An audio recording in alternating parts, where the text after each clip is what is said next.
తెలంగాణ రాష్ట్రమన్నా తెలంగాణ పాటలన్నా ఆంధ్రప్రదేశ్ ఉప ముఖ్యమంత్రి గారికి పానమెల్ల కొట్టుకునేంత పానమట.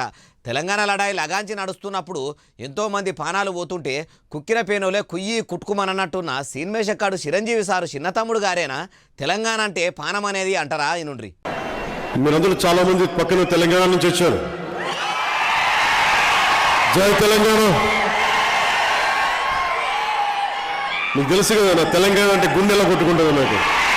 ఇన్నరా గుండె అందరికి నిమిషానికి 72 సార్లు లబ్డబ్ లబ్డబ్ అని కొట్టుకుంటే పవనాల సార్ గుండె మాత్రము తెలంగాణ తెలంగాణ అని కొట్టుకుంటది అన్నట్టు మాట్లాడుతుంటే వెనకటి తూటాలు లేని తుపాకీ పట్టుకొని మాటలతోని మాయ చేసే తుపాకీ రామనే మాటలు యాదికొస్తున్నట్టు కొడతలేదు.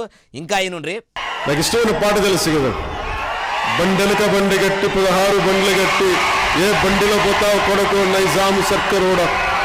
వారేవో అర్థం పర్థం లేని సినిమాల పాట మీద అర్ధనగ్న భామలతోనే ఆడిపాడిన పవనాల సార్కు ఏ పాట నచ్చిందో కూడా ఇన్నరా. ఇంకా అన్నాడు ఇనుండ్రి.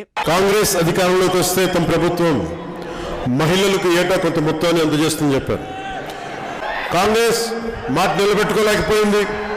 ఎన్నికల ముంగడ షై సర్కార్ ఇచ్చిన మాట నిలబెట్టుకోలేదు. ఇప్పుడు ఇట్లా మహారాష్ట్ర ఎన్నికల్లో కూడా కాంగ్రెస్ పార్టీ పెడతామన్న 6 గ్యారంటీలను చూసి మురువకొండ్రి అని అనుకొచ్చిండట. అయ్యా పవనాలు సారు, మరి మీ ఏపీలో కూడా మీ కూటమి సర్కారు సూపర్ 6 పథకాలు అమలు చేస్తామని అన్నది. ఇప్పటికీ ఆంధ్రప్రదేశ్లో ఏడేసిన గొంగడి ఆడనే ఉన్నది అన్నట్టు ఉన్నది.